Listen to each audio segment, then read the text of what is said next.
Good afternoon, and welcome once again to our reading and discussion number 15,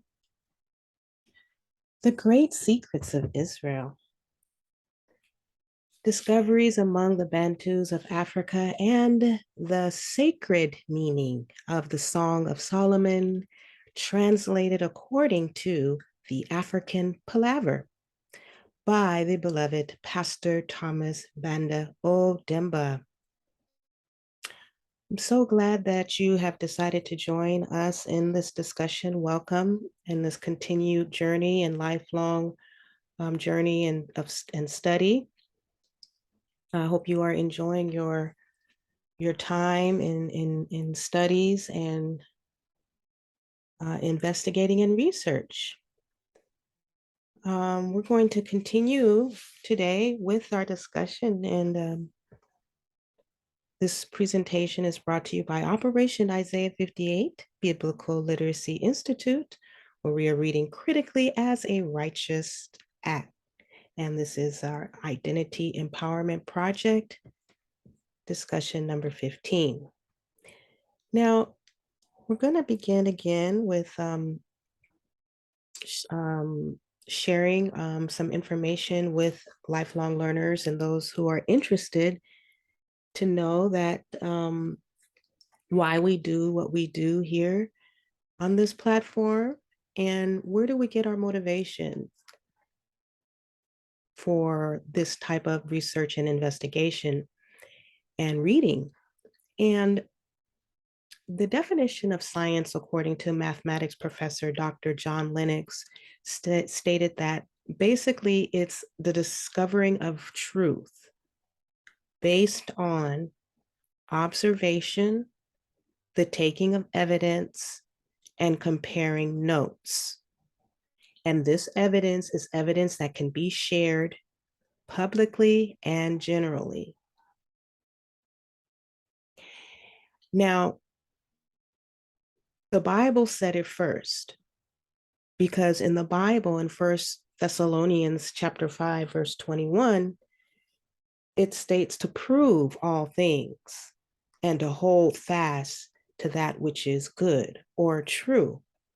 And so here we can see the language of science being utilized in the Hebrews Bible. When you're talking about proving, of course, you're talking about gathering evidence. And when, according to the scripture, thematically, whatever is good is that which is true. And so here you can see that same language being used here. And the other scripture in Romans chapter 12, verse 2, it says, and be not conformed to this world.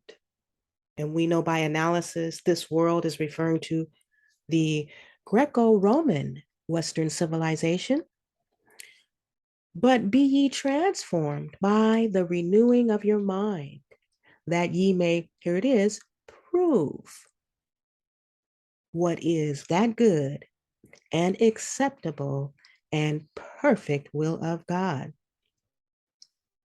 So that's why we here at the school, the Biblical Literacy Institute, believe that reading critically is indeed a righteous act. And another word for righteous, as we all know, is just. And so when we're reading and we're proving and we're providing evidence, we are bringing forth justice on planet Earth by the grace of the Almighty. Now, I also want to remind lifelong learners and those who are following the study why we are reading The Great Secrets of Israel, Discoveries Among the Bantus of Africa, and why we will be reading other books like this. Now, this is a statement that we've put out, that we're putting out, that because from the perspective of status quo historians, Africa was illuminated by the good news via the Greco-Roman Western world. And this inherent view suggests a considerable dependence of Bantu Africans of the diaspora, as well as all of humanity on the West interpretation of the Hebrew biblical text. Biblical interpretive power by specifically Bantu Africans and Bantu Africans of the diaspora has been undermined under the insistence by the Western Academy that their readings are universally valid, whereas their interpretations are in fact a product of Western capitalist assumptions in their pursuit of happiness as it relates to individualism as an economic philosophy. And so we will also be getting into some of these books here. You can find this information in Power and Privilege by Linsky that supports what we're stating here about the capitalist assumptions and individualism as an economic philosophy. These ideas are very widely understood in Bernard Vandeville's book, The Fable of the Bees, and Adam Smith's Wealth of the Nations. Hopefully, we will be able to get into some of these readings as well. Now, we now understand that the significance of interpretation must be done within a specific context as that which analyzes the Bible or the biblical text from the perspective of a de-Hellenized worldview and culture. And this is a premeditated epistemological critique and reread of the scripture with the aim of not only understanding the Bible and God in the Bantu African and Bantu Africans of the diaspora experience and culture, but also to break the hermeneutical hegemony, an ideological stranglehold that Eurocentric biblical scholars have long enjoyed. So that is the purpose, the reasons why we are taking this kind of approach in reading the Hebrews Bible. Now, why the Hebrew Bible? Well, Pastor Odemba on page 9, and some of you who have been following this discussion, remember when we went over this, when he states, Pastor Odemba states this, quote, after cunningly conquering Egypt and Judea, the Romans and the Greeks undertook to rewrite the history of the Egyptians and the Hebrews and to give their own interpretations to the texts and the culture of their adversaries in order to assert their superiority over their subjects and the rest of the world. That's what they did.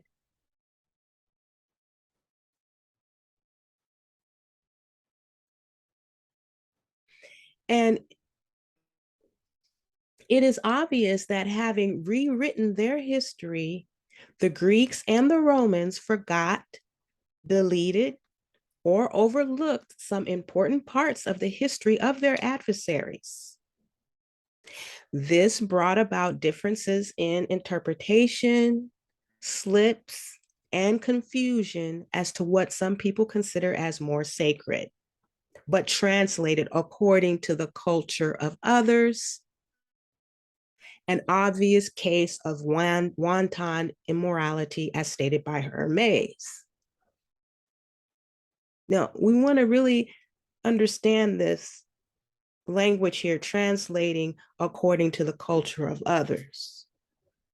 And this is where, as we have been looking and investigating, we found out that the Christian doctrine is an outcome of this translation according to the culture of others, and the replacement theology that we've discussed that came about because of this translation according to the culture of others. An obvious case of wanton immorality, unjustified, violent. If you look up this word, wanton, it means it was a violent act, as stated by Hermes. If Hermes thought during this era that the Greeks could ignore and distort the meaning of Egyptian and Hebrew texts, Pastor Odemba brings our attention to the fact that how much more the Romans, who understudied the Greeks, were able to slip on the same issue. However, Pastor Odemba goes on to state that to avoid any possibility of falsification of their adversaries, the Jews used coded language for certain strategic and sensitive texts so that their adversaries could not understand them, although they could hear and read them. And this is why, the Bible is written in figurative language. And this is why scholars call the Bible a literary masterpiece, because of there's over 200 identified uses of figurative language in the Hebrews Bible. This is the coded language. And so they use that because it was for certain strategic and sensitive texts, so their adversaries could not understand them. Mm-hmm. And the most important text that needed to be hidden was about the link between the Jews and their offsprings of Egypt that they had immortalized and kept in the Song of Songs. Any discourse, Pastor Odemba goes on to state, any discourse on the history of the Jews must take account three factors, namely prophecy, culture, and history. Because the Jews are first and foremost a prophecy governed people before becoming historical and cultural people.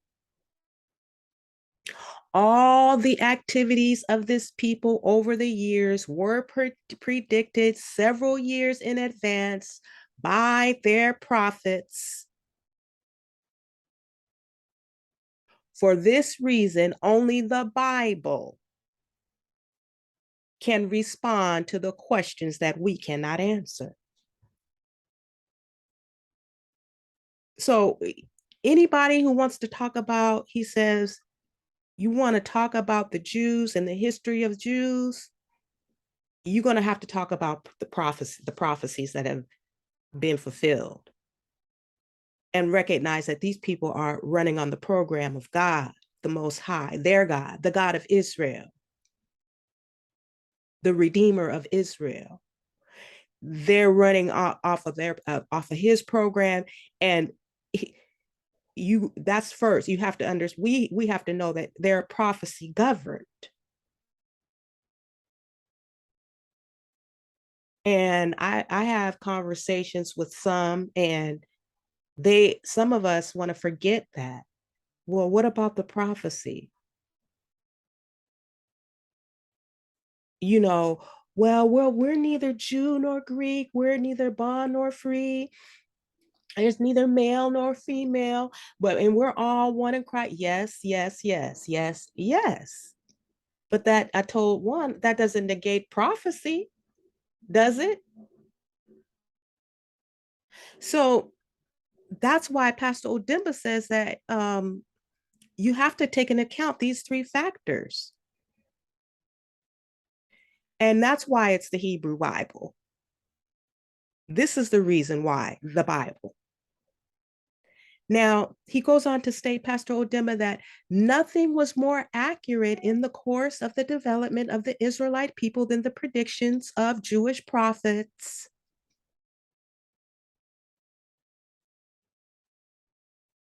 Those who study this people in isolation from the factors indicated above find it difficult to explain the discrepancy between what the Bible says and their own opinion.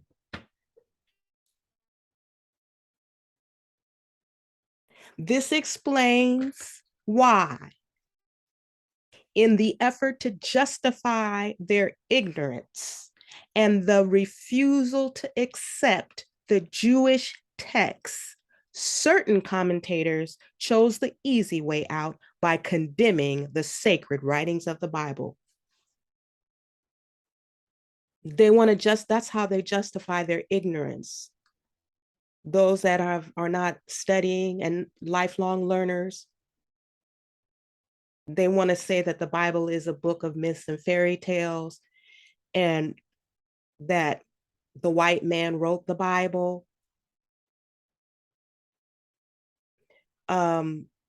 They want to condemn the Bible, condemn it. So the predictions of the Jewish prophets is primary in any discourse on these people. Now,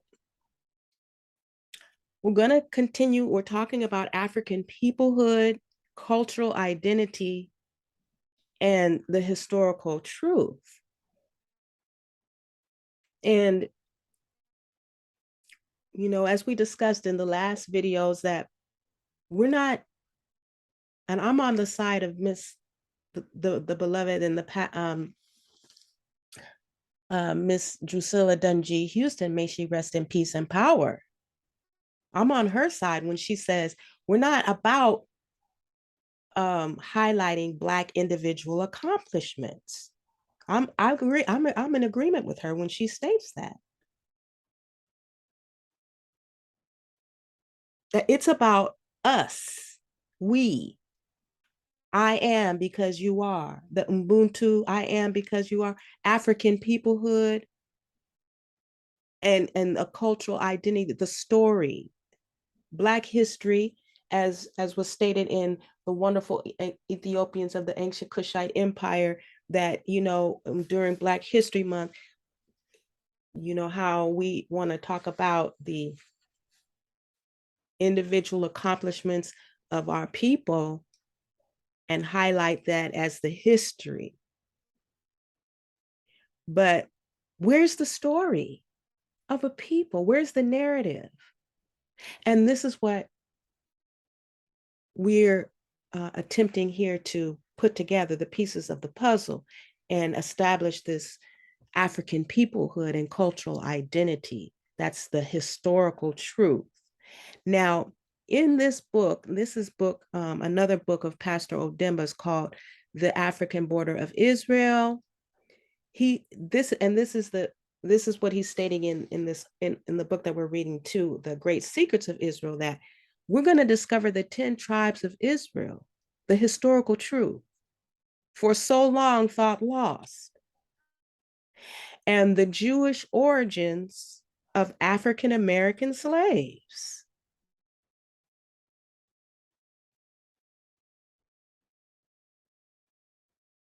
They are Bantus from Africa, and according to prophecy, they will return to Israel before the coming of the Messiah. Now, this is the prophecy. This is what the prophecy states.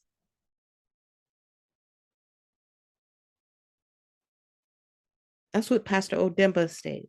That's what he stated. According to our research and our analysis, and taking the Bible out of the hands of the Western Christian Church, taking it out of their hands, out of the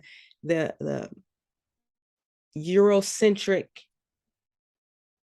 exegetes, when we start to really investigate and prove all things, and we come to find out that, guess what?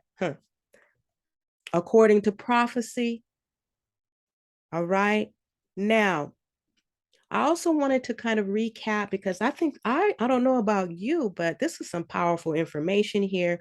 When I was studying and getting into this, really getting into this research about the Anglo-Saxon peoplehood.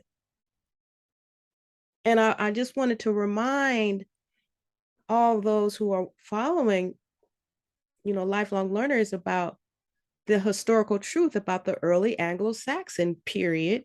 This is in wikipedia.org and other sources that we named in the last videos. But according to their documents, the documents of the powers that be, they state this, that the early Anglo-Saxon period includes the creation of an English nation. The creation, y'all. With many of the aspects that survive today, including regional government of shires and hundreds. During this period, Christianity was established, and there was a flowering of literature and language. And we know that when they say Christianity or conversion to Christianity or Christianization, we know that that means that they were reading and engaging with the Hebrew Israelites' Bible canon, right? Now, when they started doing this and saying that they were converting over to the traditions of the culture of the Hebrew Israelites, that's when they started to develop literacy and began to learn how to use figurative language. And it says that in their documents, it says that the history of the Anglo-Saxons is the history of a cultural identity. You see, and I think we really need to hone in on this language here, cultural identity, because at the end of the day, that's what this whole thing is about. Cultural identity. That's what they're saying about their own people, that their history, it's a history of cultural identity. And it developed their cultural identity, the Anglo-Saxons, from divergent groups. They were scattered all over the place. In association with the peoples, they came together and adopted Christianity and was integral to the founding of the state, the kingdoms, state formation.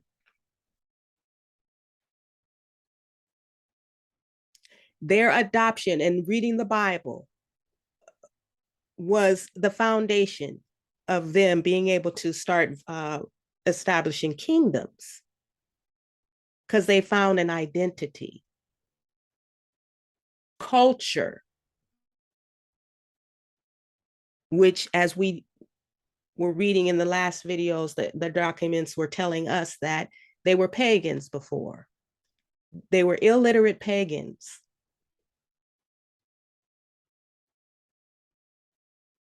And then it goes on to state that the elite declared themselves kings who developed burghs. And here it is, that word again, they identified their roles and peoples in biblical terms. So here's where they start to insert themselves into the culture of the Hebrew Israelites.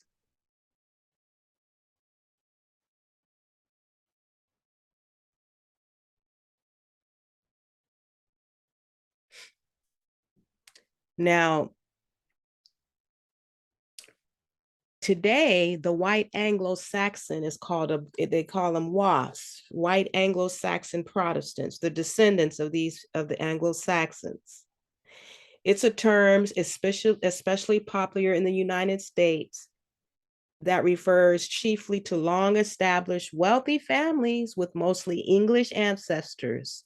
As such, WASP is not a historical label or a precise ethnological term, but rather a reference to contemporary family-based political, financial, and cultural power. So I thought, like the Boston Brahmin, I thought it, you know, significant and you know, in line to to remind us that, you know, this cultural identity and is no joke, and tapping into your culture and your identity, that, you know, we can see the template, what happened with the Anglo-Saxons and how it benefited and how they were able to become the world power, the British Empire, even as the documents indicate. Now, so let's recap The Great Secrets of Israel by Pastor Thomas Odemba. Recapping, and last time we said, I just want to go over the last slide, that we took a survey of the history of the presence of the Jews in Africa after Solomon, with particular attention to their migration and the presence of large Jewish communities in Africa. And we discussed that in the next discussion, we're going to go over some things in Pastor Odemba's book, African Border of Israel. And we're going to talk about the first direction of slavery. Now, I might have went over this in other videos, but I just want to go over it again. Now, and that they moved toward the south, they brought their names with them, and how these names show the history of Israel and confirm the prophecies as well. And then we're going to turn our attention to the era of Solomon and show the connection between the Jews and African people who were chosen to illustrate the translation of the Song of Songs through their history and toponymy. And we are thus able to, thanks to these names, determine their Hebrew origins and the translation of the text in consonance with their dialects, the dialogue, their dialectics. Now, again, before the beginning of the Christian era, this is in Pastor Odemba's book, African Border of Israel. Before the beginning of the Christian era, the Romans occupied Jerusalem, and Herod initiated some significant modifications to the Second Temple in 19 BC and finally completed them in the year 64 AD. History records that the revolt of the Jews against Rome in the year 66 AD pushed the Romans to destroy the temple and the holy city in the year 70 AD, and this marked the end of the kingdom of Judah and the presence of Israel in the Holy Land. All right, 70 years after the death of Christ. And here, you know, is an image of the Romans looting the temple. Here's the menorah, stealing the things out of the temple in Jerusalem. Okay, Titus, he was the one who destroyed Jerusalem. Now, Pastor Odemba goes on to state in the African Border of Israel, in the book of Acts, chapter 21:38, you will find that the Egyptians went to the Israelites to help them return to Africa. Verse 38, art not thou that Egyptian, which before these days made an uproar and led out into the wilderness 4,000 men that were murderers? The Jews who were in Africa during the time of the devastation went to Jerusalem to rescue their brothers and to direct them through the desert route because the Isthmus of Suez was closed at the time. This is the reason why all the Jews who were dark in complexion were mistaken for Egyptians. They therefore crossed the Red Sea in canoes as Moses had directed in order to get into Egypt, as indicated in Deuteronomy chapter 28, verse 68. Quote, the Lord shall bring you back in ships to Egypt, Africa, by a route that I promised you would never see again, and there ye shall offer yourselves for sale to your enemies as male and female slaves, but there will be no buyer. And here is an infographic of the European 70 AD siege of Jerusalem. Here, it states here on April 14th and or through September 8th, 70 AD, Romans capture and destroy Jerusalem. Here, upon becoming Roman emperor in 69, Vespasian left suppressing the 3-year-old Jewish revolt in the hands of his son Titus. In April 70, Titus besieged the Jewish capital and holy city of Jerusalem, capturing it in September and razing the city and its temple to the ground after enslaving the survivors. Titus moved on to besiege the Sicarii at Masada, eventually capturing that formidable fortress in 73 and bringing the great Jewish revolt to an end. Now, Pastor Odemba goes on to state that the people of Judah went to Africa for the third and last time to escape the Romans. This is confirmed in Daniel chapter 9, verse 26. Thus, quote, after the 62 weeks, an anointed one shall be cut off and shall have nothing. And the troops of the prince who is to come shall destroy the city and the sanctuary. Its end shall come with a flood, and to the end there shall be war. Desolations are decreed. So here's this word war, and some might wonder why all of this is going on with the Black people. The murders, the lynchings, the transatlantic slave trade, the Eastern slave trade, the massacres, the police brutality, the what's her name? Margaret Sanger and her Planned Parenthood agenda to destroy the Negro race, and all of the atrocities and horrific crimes against the humanity against the Bantu African peoples. Why? What's going on? The crack epidemic and the gang and drug wars in America and all across the diaspora and wherever you might find the so-called Black men. Why? What's going on?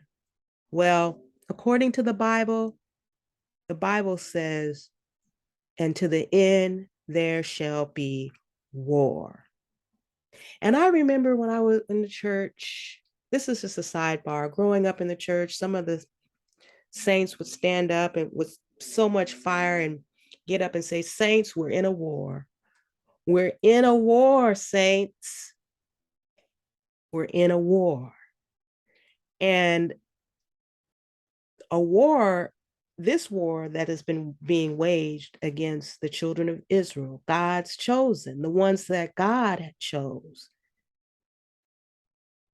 It's being waged against by the enemies of God's people and the agenda of God's people, which is found in the Constitution of Moses. But I wanted to just highlight that because that's what's going on today. It's a war, biological warfare. I mean, it's everyone should be well aware that this is what's taking place today. Now, the destruction of the Second Temple separated the two brotherly people. Those who were in Rome remained in the West, but the majority went to Africa and continued towards the southern part of the continent in the effort to escape the attacks of the Romans. So the majority went to Africa, according to the research of Pastor Odemba. to the southern part of the continent, running away from the Romans, the enemies of Yah. Now, the first direction of slavery, Pastor Odimba states this: you can also see how they came from the north to the west to the east of Africa. At some point in time, this whole area was called So Yuda.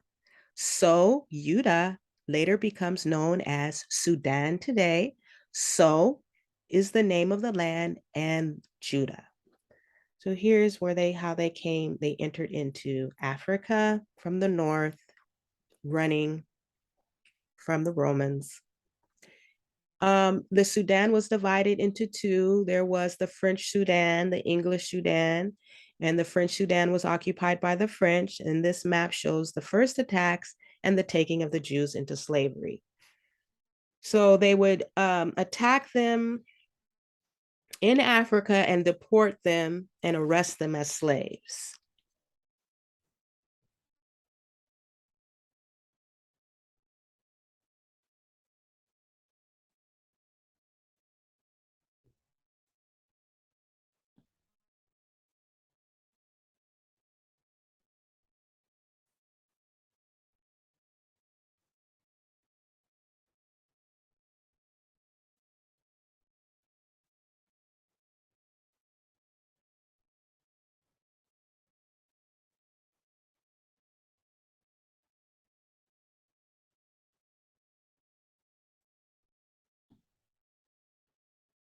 Pastor Odemba goes on to state that because these attacks came from the north, it pushed the children of Israel to go deeper into Africa, where they entered into the African forest for protection from the attack from their enemies.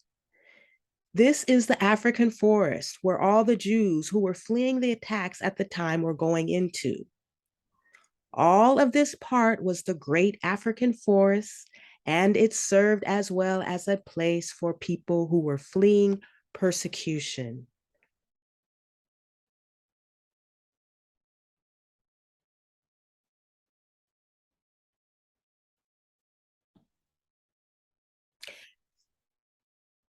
Pastor Odemba states this presence of Jews, quote, beyond the land of Ethiopia was foretold by the prophet of Israel.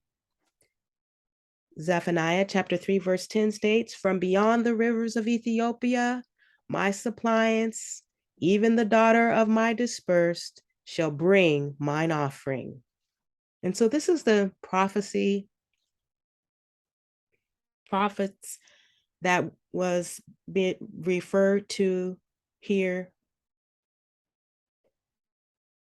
Here is an ancient map where Ethiopia, here is Ethiopia right here on this map.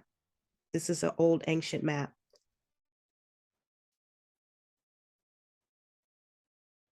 So beyond the land of Ethiopia, for the rivers of Ethiopia, they shall bring mine offering. And in Isaiah chapter 18, verse 7 states the same thing as well. In that time shall the present be brought unto the Lord of hosts of a people scattered and peeled, and from a people terrible from their beginning hitherto, a nation meted out and trodden under foot, whose land the rivers have spoiled, to the place of the name of the Lord of hosts, the Mount Zion. Now here again, Ethiopia is listed on this map, another ancient map, old map. And according to the prophecy, these are the dispersed of the daughters of his dispersed that are going to bring the offering at the appointed time.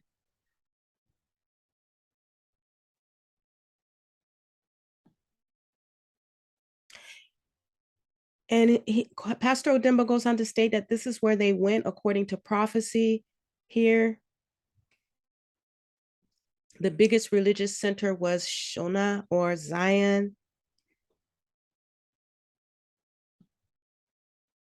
And this medieval map shows how they mapped out places known as Bayuda on their maps. On this map, you can also see where the Nile goes and the place called Yuda. This is a medieval map of the Sudan. where it shows Bayuda here. If you can see it, it's kind of hard to see here. But this also is in his book, African Border of Israel. Bayuda.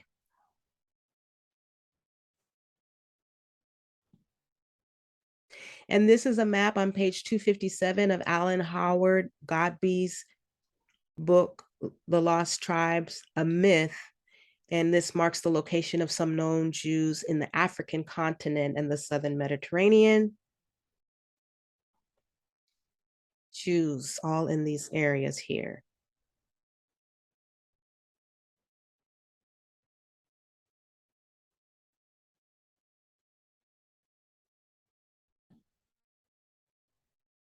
Also in his book, African Border of Israel, Pastor Odemba goes on to state that what is important is to confirm whether truly there was a large population of Jews that came down into Africa. It is important to know and to find names because they occupied a territory which was very large at the time. Israel, during the period of David, had a big army of 800,000 men, and the kingdom of Judah had 500,000 men. Together, both kingdoms had an army of 1.3 million men. 1,000 years had passed between the time of King David and the destruction of the temple by the time they left to go into Africa. This means that 2,000 years later, there surely must have been a very big population that had left into Africa. And as was noted in the previous videos, that demographers estimate a total of approximately 16 million.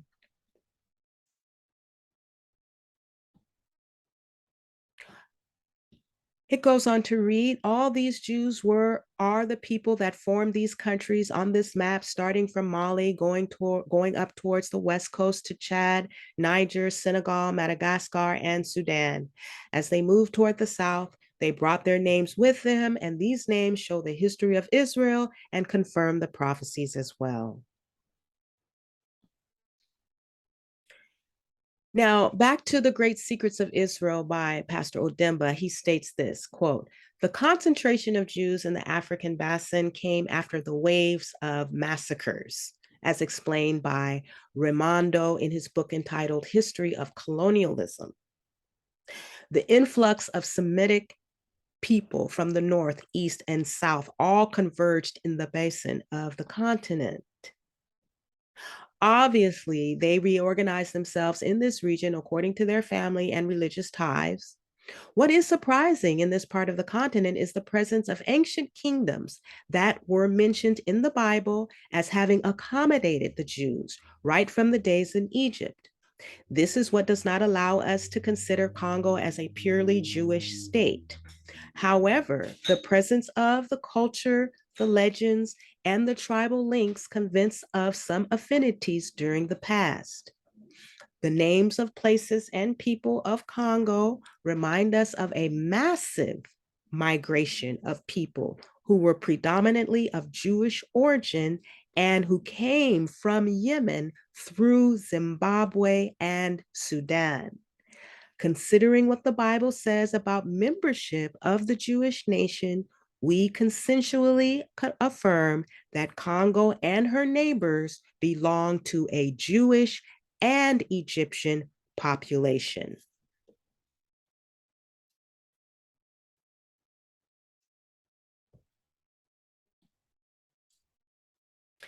Pastor Odemba goes on to state that the presence of the Jews in Congo remains a hypothetical subject as long as it cannot be justified by toponymy and anthroponomy. This is because names of places and peoples are the factors that determine the presence of a particular people in a given area, although history, prophecy, civilization, culture, and the race, Semite, portray features of Jews all over Africa. So, in addition to the history, the prophecy, the civilization, the culture, and the fact that they're Semites, he also stating that we're going to bring in toponymy and anthroponomy as further proof and evidence of Jews in Africa. Jews, so names of some African countries and towns were formerly Jewish camps that with time became names of villages, cities, and countries. These names were either names of people or places that can be found in Israel. Very few of them were Egyptian names. The name Congo, states Pastor Odemba, originated from Egypt and went through several transformations. From On, meaning powerful kingdom in Egypt, it became Kong in Mali, On Ngu in Cameroon, Congolo in Nigeria. There was also the ancient Congo kingdom of Angola, and finally Congo in Zaire. Wherever in these countries that this name was used, the meaning remained the same. Powerful kingdom.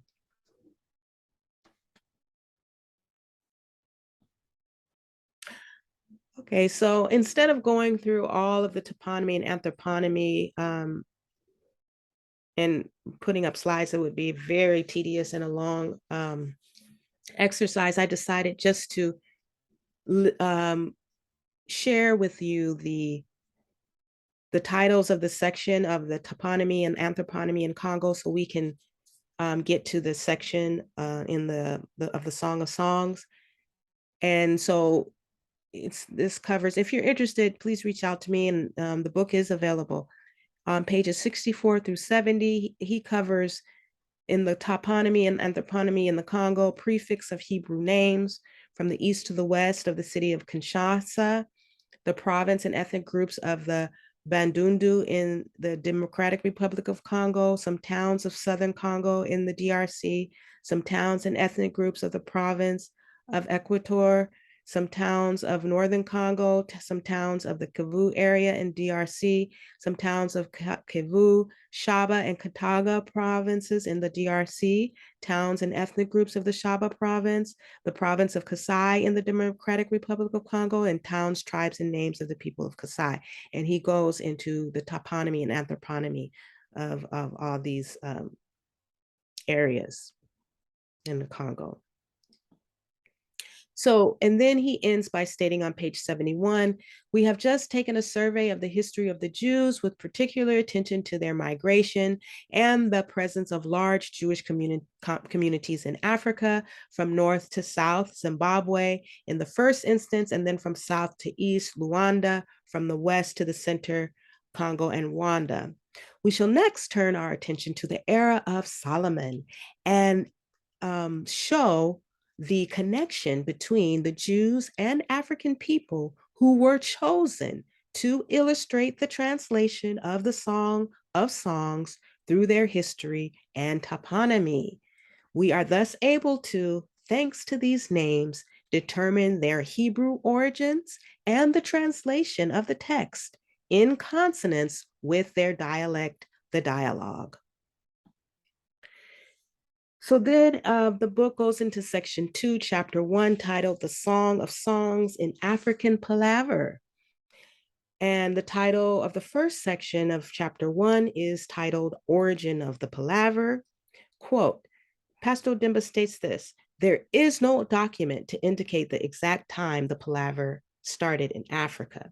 However, all the people of ancient Egypt and Ethiopia hold the opinion that the African palaver had been in existence before the formation of villages and kingdoms.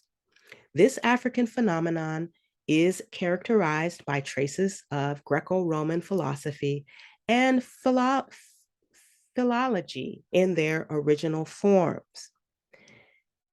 Now, the definition of the African palaver, Pastor Odemba states that the palaver is a literary genre in Africa and a philological process through which Africans express their deep thoughts using images, symbols, and proverbs during meetings. It is expressed as canticles in poetic form, or in ordinary speech. The objective of the palaver is to probe the veracity of a fact or a situation so as to find lasting solutions. It is a quintessential medium by which Africans administer restorative justice and not punitive justice. It aims at securing social order, stability, and peace in society. Now, the form, the palaver is expressed in a hermetically discrete way that is difficult for those who are not versed on this mode of expression to understand. It has levels of expression that correspond to social class and the degree of wisdom of a person in society. Oscar Pufuma quotes S. Samran as having stated in the book entitled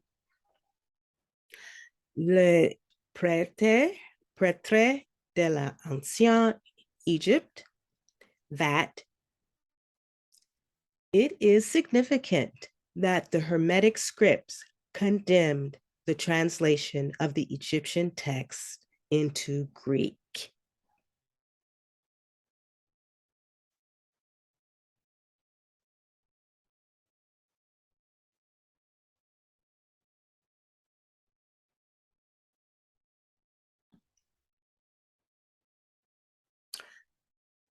It goes on to read, Pastor Odemba continues and by bringing this information to our attention that Somneron continues affirming that Hermes, my master, kept telling me during the frequent interactions he had with me that those who will read my books will find its composition simple and straightforward. However, on the contrary, it is obscure and keeps meaning hidden. It became totally obscure when the Greeks undertook to translate from our language into theirs. This resulted in a complete distortion and therefore total obscurity. On the other hand, when expressed in the original language, this text clearly retains the meaning of its words, and in fact, even the peculiarity of sound and the appropriate intonation of the Egyptian vocabulary conserve in them the full import of the things that are said. End quote.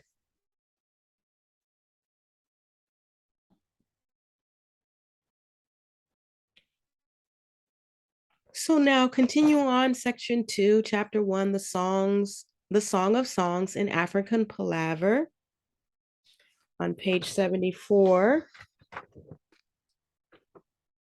The originators, the next section, the originators of the palaver. Quote, as regards the discussion concerning the social status of the originators of the African palaver, we can only express our reservations. In any case, considering its definition and objective, which is to keep social order, the palaver is certainly the work of sedentary people. The inclusion of nomads in such an activity is inconceivable. As solitary and unstable people, nomads could hardly fashion out a mechanism for social stability when they themselves are not. They need to be culturally stable in the first place to create a machinery to ensure collective stability. The palaver is the work of sedentary people that included the Israelites and their two kingdoms. This will be demonstrated in due course. The Jews have also been sedentary people. And I think that Pastor Odemba is highlighting this information because that if you come across, or we in our research, people who are claiming to be Israel, who have a history of a nomadic existence, then we can basically exclude them as being Israel, simply because this expression or genre, this literary genre that is, as he states here, the originators of the African palaver, that we know that in order to keep social order, and in utilizing this literary genre, that it's would have to be the work of sedentary people and not nomadic people.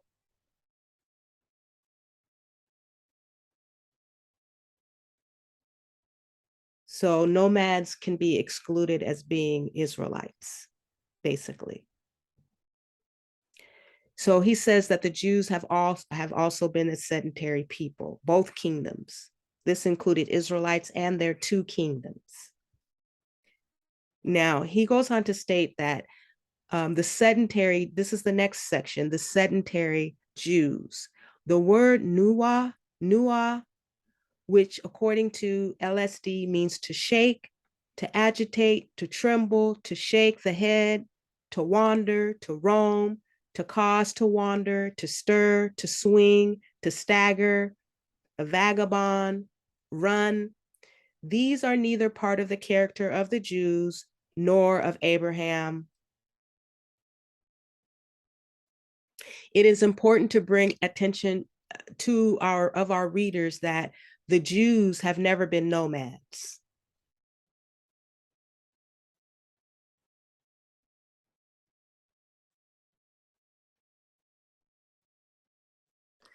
Abraham is often taken for a nomad, but the Bible is very precise and stated that he came from Ur, a sacerdotal town. To be in the priesthood, one needs to have given up nomadic life if that was one's life. The word used for Abraham was magur, which, according to Louis Segon, means pilgrimage, stranger, to sojourn, live, stay. The Israelites had farms, Genesis chapter 24, verse 63, and a family tomb, Genesis chapter 23, verse 9. These characteristics could not be attributed to a nomad.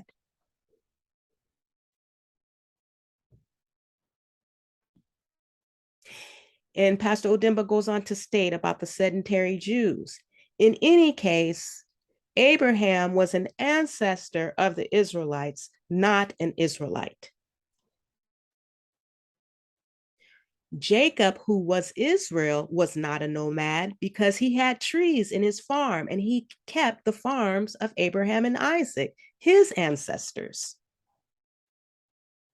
Genesis 31, 4 and 34 and 5. If we cannot believe these details, it is, however, important to note that Joseph was no more a nomad and that the Israelites, during their days of slavery, could no more be nomads. If all these facts are not convincing, we can at least agree that David, Solomon, the Levites, and Jesus were not nomads. To have mobilized a flock of 700 camels and servants, the Queen of Sheba could also not have been a nomad. It is important not to confuse the kingdom of Seba with that of Saba. The former was made of Ethiopians, and the latter located at the north of Arabia and made up of Philistines who invaded Ethiopia during the 10th century. As part of the kingdom, it could not have been nomadic. Thus, the Jews could not have been nomads in Africa. So Pastor Odemba wants to make it clear to all those out there stating that the Jews were nomads and Abraham was a nomad. He's proving and showing you evidence that that is impossible. Okay, now it goes on to read on next page on page 75. Now, I'm not going to read everything. I'm not going to put slides up for this whole section. I'm going to read some and then show you the slide. So here I'll be reading. So Congo is the next section. Congo, the nation of palaver. And he states this: the choice of Congo is not accidental, but located within the orientation of the Jewish prophets, right from Jacob to Zechariah. Congo has been cited as the country from which the lost Jewish colonies were going to come with the treasures for the third temple. It was vividly described and cited by Isaiah in Isaiah chapter 18, verses 7 through 8. Quote, at the time, gifts will be brought to the Lord of hosts from a people tall and smooth, from a people feared near and far, a nation mighty and conquering, whose land the rivers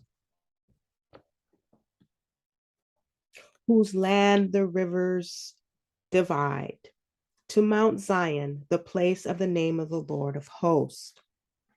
The word Congo originates from Egypt. On means powerful nation in Egypt, which belonged to the priest.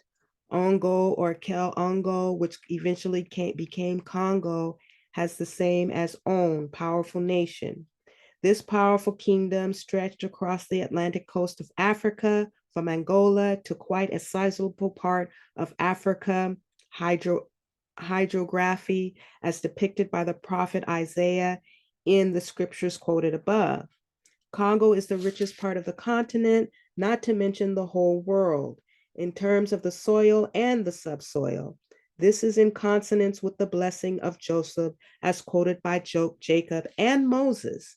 Genesis chapter 49, verse 25 through 26 reads this: by the God of your father who will help you, by the Almighty who will bless you, with the blessings of heaven above, blessings of the deep that lies beneath, blessings of the breast and of the womb.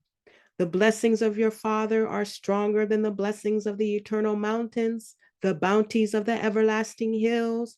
May they be upon the head of Joseph, on the brow of him who was set apart from his brothers.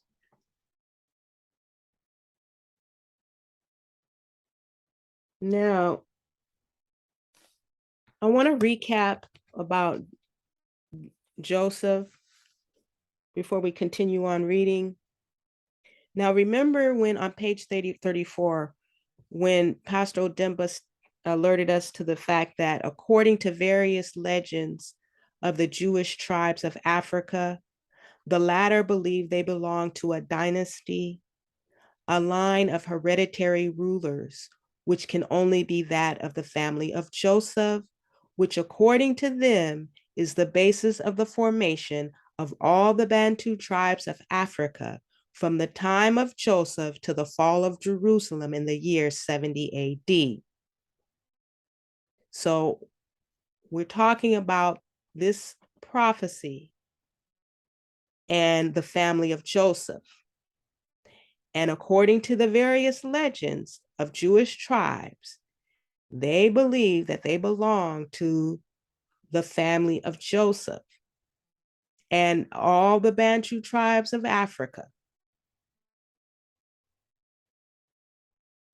Okay?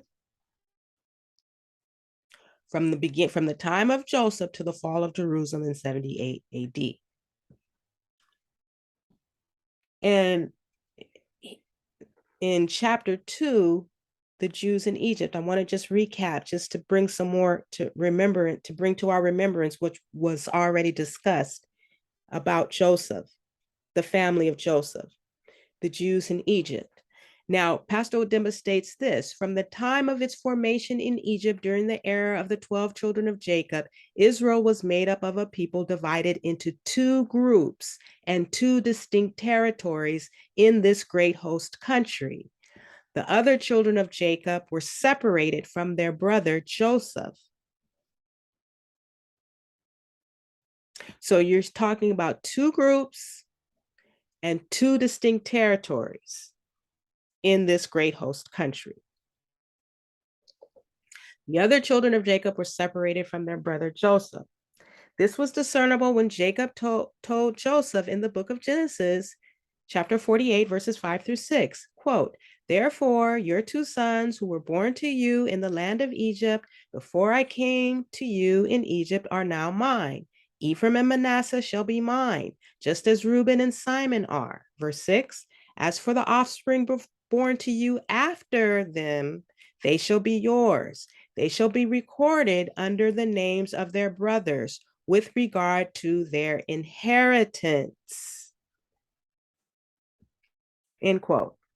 Now, Pastor Odemba states this: the lack of attention to this verse makes the Hebrew nation lose the most important part of its history and its people that remained in Egypt with Joseph. In fact, Israel drew a clear distinction between him and Joseph, but he gave the name Israel to both groups.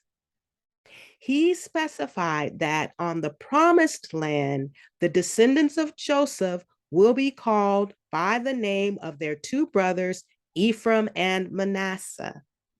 Without this specification, Joseph and his other children would have formed a third tribe of Israel or would have simply become a lost people.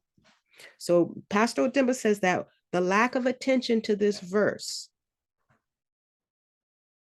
makes the Hebrew nation lose the most important part of its history, and that is the people that remained in Egypt with Joseph. Now, it goes on to read under the subsection, Joseph and his children apart from Ephraim and Manasseh. Quote, although Joseph was part of Israel and Israel was Jacob, Jacob spoke about him as follows in Genesis chapter 49, verse 22. Quote, Joseph is a fruitful bow by a spring. His branches run over the wall, end quote. This means that this people will not live on the promised land with the other children of Jacob, but will constitute a nation of Israel in Egypt or Africa.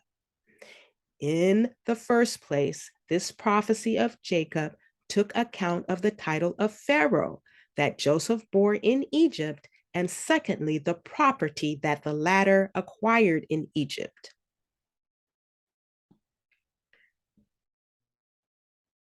Pastor Odemba states this: Joseph had acquired the whole of Egypt, as the Bible explains in Genesis chapter 47, verse 20. Quote, so Joseph bought all the land of Egypt for Pharaoh. All the Egyptians sold their fields because the famine was severe upon them, and the land became Pharaoh's, end quote.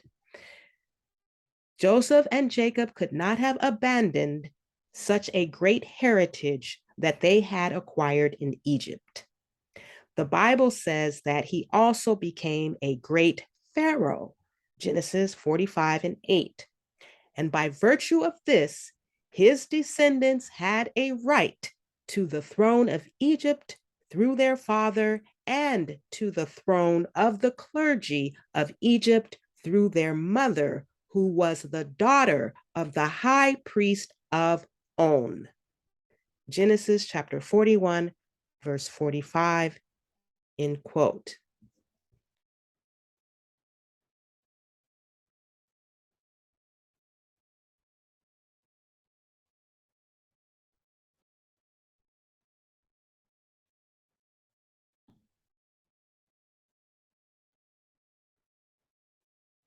So let's go back to the section 2 in chapter 1, the Song of Songs and African Palaver, Congo, the nation of the Palaver. So when he states this, that the powerful kingdom of the Congo, and that Congo is the richest part of the continent, not to mention the whole world in terms of the soil and the subsoil. This confirms this prophecy here in Genesis chapter 49, verses 25 through 26, where it states that those Bantus that are living in the Congo, by the God of your father who will help you, by the Almighty who will bless you with blessings of heaven above, blessings of the deep that lies beneath, blessings of the breast and of the womb. The blessings of your father are stronger than the blessings of the eternal mountains.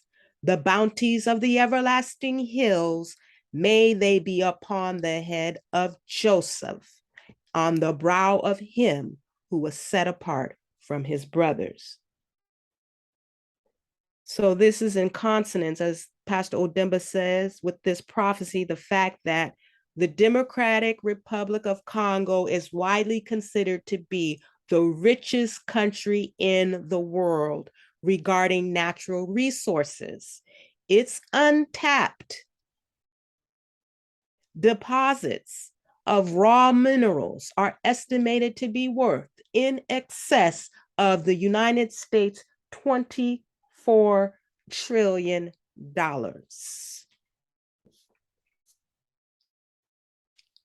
The resources and power, this was found on Britannica.com.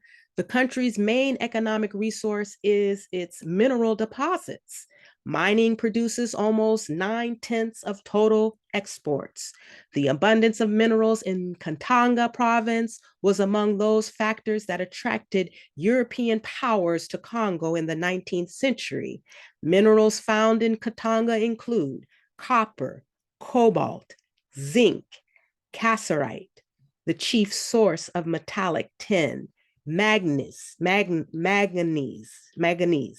coal, silver, cadmium, germanium, a brittle element used as a semiconductor, gold, palladium, a metallic element used as a catalyst in alloys, uranium, and platinum. The region west of Lake Kivu contains cassiterite, columbatantalite, wolframite, a source of tungsten, beryl, gold, and monazite, a phosphite of cerium metals and thorium. Lake Kivu also harbors vast reserves of methane, carbonic, and nitrogen natural gases. These are deposits of iron ore and gem quality diamonds in South Central Congo, while the central regions are rich in industrial diamonds. In the Northeast, there are gold, coal, and iron ore deposits. There are prospective deposits of gold, monazite, and diamonds in the northwestern regions as well. Coastal Congo contains bauxite, gold, and offshore deposits of petroleum. The limestone deposits that occur throughout the country are considered to be among the richest in Africa. What did he say? Blessings, blessings, blessings, blessings, and more blessings. And the Almighty, he said, he's going to help you. We know that that's why they're over there. They're fighting in the wars that have been taken, the genocides and the wars that's taking place now, because the enemies, they're all the Europeans, as it's stated at Britannica.com, they want to take the blessings. They want to steal the blessings. And they don't want to negotiate and share. And I have my resources and friends who tell me, how they do. They come in saying, Okay, we're going to take 70 and you get 30%.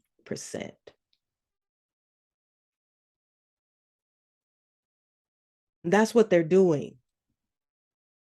The Europeans, the enemies, it's the European powers, they go over there and they say, we want 70 and you get 30. And that's why the people are still poor. There's no road, the infrastructure, no schools, hospitals, the poor drinking water, because that's how they're rolling. They don't want to help the people and strengthen their economy and help them. They want to take everything and build up their wicked cities built on bloodshed, all their wicked cities. That's what they're doing. But thanks God that the prophecy says here, the God of your fathers, he will help you. He's going to help them. He's going to help us. Amen. So now let's continue on. It says that the country was made up of fugitives, talking about the Congo, who came from the great temples in Zimbabwe, the ruins of Zimbabwe, which, according to archaeologists, belong to the pharaonic architecture or to Solomon, the king of Israel. Here's the reference right here. Its capital, Kushasha, was populated by the Limba and Buba people who were mentioned in the annals of the history of the town. The toponymy and anthroponomy of Congo, as we have outlined, shows an impressive presence of Jews all over the country. The Jewish names dominate all over the territory of this nation. Now I'm going to read the tribes that practice African palaver in Congo. And we're almost done with this section. And then we'll bring this discussion to an end. The tribes that practice the African palaver in Congo, it reads, our approach is first and foremost to find traces of ancient Egyptian and Jewish cultures that have been preserved by part of the African population in the wake of the flight of priests of Judaism from the south to the center of the continent, as described in chapter 1. Our next line of action is to find expressions that relate to the Book of Solomon. Let us remember that Rwanda was there, here's the slide, was where Rwanda, where there was the highest number of Jewish priests who were practicing Orthodox Judaism, the greatest colony of Levites before colonization, was conquered by the Hamites during the end of the 19th century AD. The descendants of these priests, who are living in various kingdoms that came up in Africa, had lost significant part of their culture and history in course of time. Others do not know why today some of their customs and their names correspond to first century Judaism. It goes on to read, the Bandundu province of Congo has been chosen for this study instead of Rwanda because of its geographical location and the culture of its people, whose peculiarities identify with ancient Judaism and with linguistic affinities of the two languages, namely Bambara and Hutu of Rwanda. We have chosen two tribes in this region, the Bambara and the Yaka in Congo. The two tribes chosen identify with each other in their common culture and ancestral traditions. We have chosen these two tribes because they have been the least affected by the wave of massacres and are also due to the fact that they show far less signs of having been negatively influenced by Western culture under colonialism. This is why we say that if the Jews in the West have lost traces of their culture because of persecution, those in Africa can exhibit vestiges of this. The next section is titled The Bambalas Tribe of the Bandundu Province in Congo. The word Bambala, as we have noticed above, is derived from Ben Bala. In Hebrew, means mountain of Judea. Joshua chapter 15, verses 11 through 29. This people have in their culture some peculiarities which link them to ancient Jewish culture. The majority of them come from Yemen and others from Mali. That they are close They are close to the Batikes or the Tekoas, and they consider themselves as the ancestors of the Lubas and the sons of the Lundas of Congo. All their villages have biblical names or names and originate from Yemen. Culture. They circumcise their children a month after birth. Although they are dark-skinned people, in their legends and cosmogonic thoughts, they acknowledge having been separated from their kinsmen who were light-skinned. They thus have the belief that as they approach death, they transform into white-skinned people in consonance with origin of their ancestors. They do not engage in sexual intercourse with women in menstruation and also do not eat food prepared by menstruating women, especially the elderly. In the event of relocation from one village to another, they first move the tombs of their brethren with the hope that one day their brethren will come to look for them. Their names are all Jewish names that are pronounced with the same or slightly different accent. For any important occasion or compensation for a harm caused to another person, they offer a goat that is called panda, goat or redemption lamb. We can trace them from Israel through Egypt, Yemen, Mali, Sudan, Uganda, Zambia, Angola, up to Congo, following the language and small communities that bear this name. In their oral tradition, this people acknowledge having been dispersed from the Temple of Zimbabwe and Angola. They remember Mali, Uganda, and Lud. We can find among them names that are pronounced exactly as in Hebrew. Cases in point are Guganda, which means an encampment in Bambala. Guganda in Hebrew means an encampment of Israel in the desert. Numbers chapter 33, verses 32. Deuteronomy chapter 10, verses 6 through 7.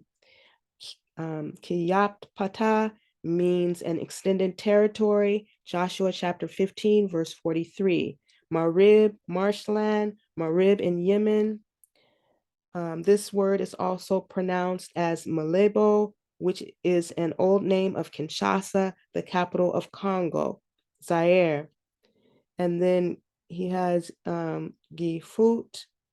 Gifuti means Egypt, a land of reception, environment where one lives. The Bayakas of the Bandundu province. Bayaka or Ben Yakan, this is the name of a tribe whose culture is similar to that of the descendants of Gad, head of a patriarchal home, 1 Chronicles 5:13. Unlike their ancestors, the Bambalas, who are matrilineal, the Yakas are patrilineal, as has been indicated in the Bible. Despite this difference, they recognize each other as kinsmen from the Lunda stock of Congo, having the same origins with the Lubas, the Bakongas, the Limbas, the Batikes, and others. Given their culture and the consonant use of the name Biki, which was the name of the queen that visited Solomon, there is the belief that this is the very stock of the lineage of the queen. If even this was not the direct stock, it would certainly be their great Lunda empire. This is because the Yaka people had lived in Ethiopia until the Roman and Persian invasions. The next section, similarities between these two people in their practice of the palaver and the scene as depicted in the Book of Songs, the Song of Songs. These two people have a peculiar way of reiterating their lost brothers. The themes and the expressions that these two people use during this ceremony that reunites two brothers hitherto lost to each other is exactly that which is depicted in the book of the Song of Solomon in the Bible. In the course of this ceremony, the Yaka people have used, now I'm going to read. In the course of the ceremony, the Yaka people have use of a veil to cover the face of the family member who has just returned. This veil no more exists among the Bambalas, who still have the typical expressions that are used during the ceremony. This veil represents the period of separation. It is only removed at the end of the ceremony when the two parties would have identified each other. Otherwise, each of them goes away in the veil. In the past, the resource persons in the palaver spoke as he or she sung canticles that were full of figurative expressions that portray a lot of wisdom and politeness.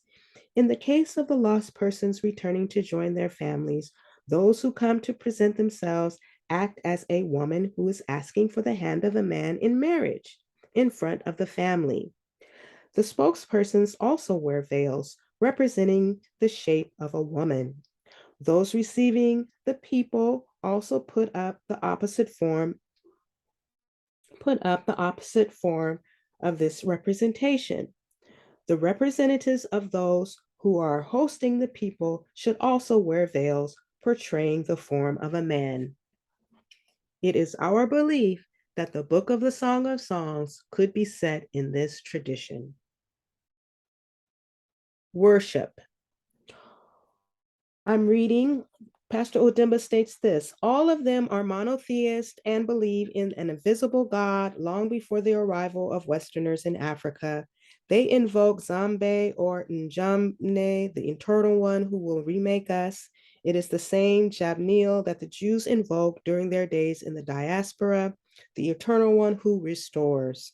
This name is derived from Yabneel, Nyambi, or Jabni, which the ancient Jews invoked during their diaspora.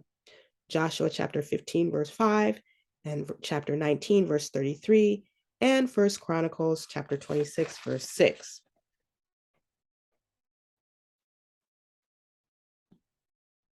Okay, so that's going to conclude that chapter 1. And then the next section, chapter 2, we will begin the reading Solomon and the African Palaver, the era of Solomon. And that section will include the era of Solomon, Solomon and the African culture, the palaver and the songs of Solomon, an extract of the palaver from the Bambaras, and then that will conclude with a general observation by Pastor Odemba. And then section 3 will be the actual translation of the Song of Songs in the framework of the palaver. And so that is going to conclude this discussion number 15. Thank you for your time and your interest. And I will leave you with this final word. How much better is it to get wisdom than gold, and to get understanding rather to be chosen than silver? Peace and blessings to all who love the truth. And ye shall know the truth, and the truth shall make you free. Thank you for your time. Happy studying. Love you.